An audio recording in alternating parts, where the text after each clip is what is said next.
देखिए 15 नंबर प्रश्न पर ध्यान दीजिए।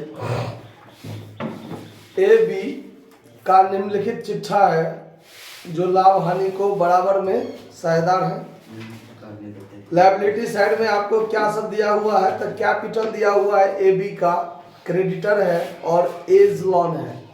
यानी जब सवाल में साझेदार का ऋण दिया हो यानी पार्टनर्स का लोन, तो ये बात को ध्यान रखना है कि जो साझेदार है उसी में से किसी का लोन होना चाहिए, बाकी किसी का बाहरी का हो उससे कोई मतलब नहीं है, वो लिखाएगा, वो सन्ड्री लायबिलिटीज में लिखाएगा।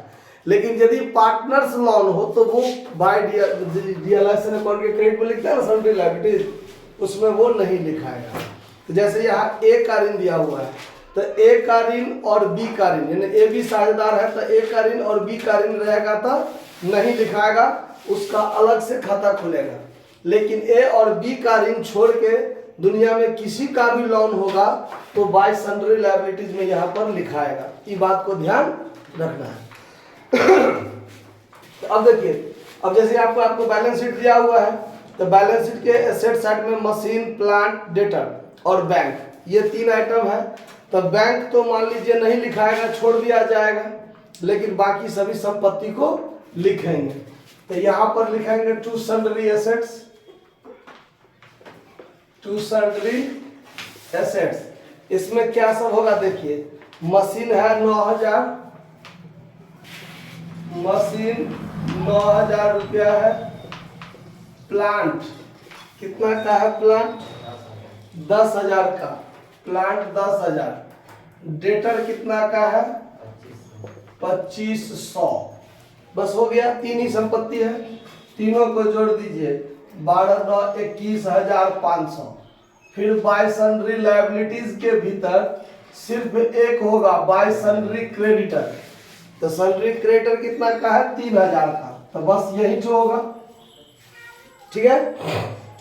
अब ये जो एज लोन का है 4,000, वो एज लोन का यहाँ पर इसका अलग से खाता खुलेगा, यानी बाय एज लोन अकाउंट में यहाँ पर बाय बैलेंस बीडी लिखेंगे 4,000 और इसका भुगतान कर दिया जाएगा। ठीक है।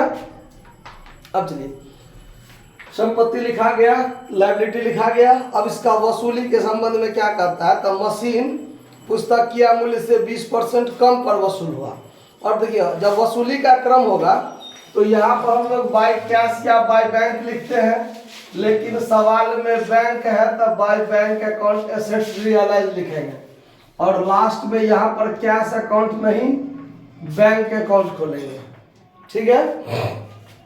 अब क्या सब वसूली हो रहा है, तो मशीन से 20% कम, तो मशीन है कितना का 9000 का, 20% कम यानी 1800 कम, तो कितना हो जाएगा, यहाँ पर मशीन से लिख दीजिए 1800 कम होगा तो 7200 वसूली होगा ना। उसके बाद प्लांट से 10% कम, प्लांट से 10% कम वसूली हुआ है, 72,000 लिख दिया, 72,000 लिखा गया। ठीक है। अब गर्मी से 1 जीरो कम बेसी हो सकता है, गर्मी भी लगता है ना। चलिए, तो 10,000 का 10% कम, तो 1,000 कम, तो कितना 9,000।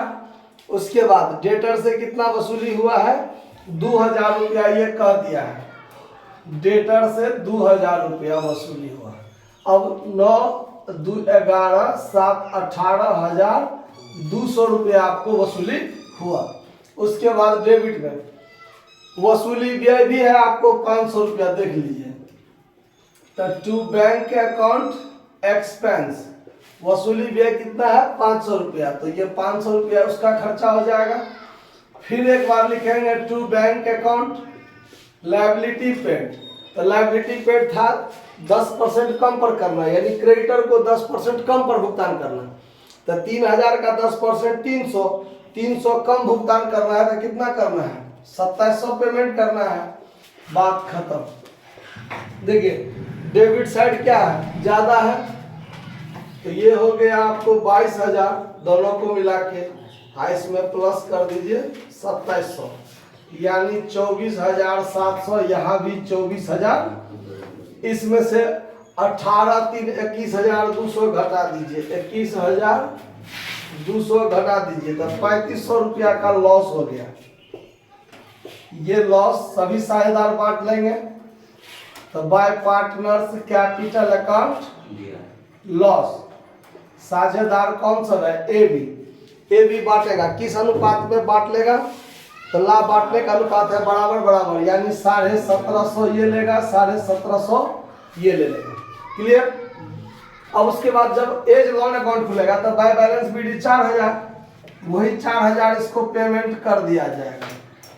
यहाँ 4000 और यहाँ पर to bank account final payment कर दिया जाएगा। कितना? 4000। अब बनेगा पार्टनर्स कैपिटल। तो ए और बी का पूंजी 10,000 और 7,000 है। तो सबसे पहले यहाँ पर लिखेंगे बाय बैलेंस बीडी। तो 10,000 ए का पूंजी और बी का पूंजी कितना? 7,000, ये लिख देंगे। लायबिलिटी साइड में कोई बांटने वाला आइटम नहीं है, जैसे जनरल रिजर्व फंड, ये सब तो कुछ आइटम है नहीं बांटेंगे। चलिए, अब खाली ये जो लॉस है, ये लॉस आ जाएगा डेबिट में।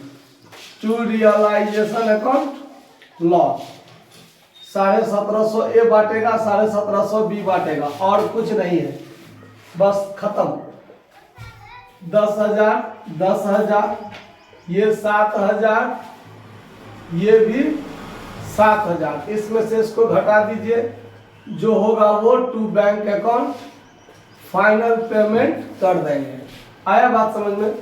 तो 10,000 में से ये घटेगा तो कितना हो जाएगा? 8250, और इसमें से ये घटेगा तो 5250। क्लियर है बात? कोई दिक्कत? अब यहाँ पर बनाएंगे बैंक अकाउंट। तो सबसे पहले क्या करेंगे? To balance BD. तो टू बैलेंस बीडी करेंगे, कितना है? 2500 रुपया कैश पहले से है, वो लिख देंगे। उसके बाद यहाँ जो वसूली हुआ है 18,200, वो यहाँ आ जाएगा। To realisation account assets realise 18,200। यहाँ पर दो जगह टू बैंक है तो क्रेडिट में दो जगह जाएगा। बाय रियलाइजेशन अकाउंट एक्सपेंस, फिर बाय रियलाइजेशन अकाउंट लायबिलिटी पे। तो ये हो जाएगा 500 और ये हो जाएगा 2700। फिर यहाँ पर जो है एज लोन में बैंक, तो फिर बैंक में एज लोन लिखाएगा क्रेडिट में। बाय एज लोन अकाउंट कितना? 4000। उसके बाद फिर देखिए, ये जो फाइनल पेमेंट हुआ है ए बी को, तो by A's capital account, by B's capital account, जो फाइनल पेमेंट हुआ है 8250 और 5250, दोनों को जोड़ दीजिए, देखिए बराबर होता है कि नहीं। 18 2 20,700 ये हो गया, और इधर कितना होता है? तो 27 और 5 32 और 4000 7200 ये हो गया। प्लस में 8250 प्लस में 5250 20,700, ये भी आपका हो गया। समझ में आया बात की? कहीं कोई दिक्कत है? अगर पार्टनर्स लोन रहेगा तो उसका अलग से खाता खोला जाता है। ठीक है, नोट कर लीजिए।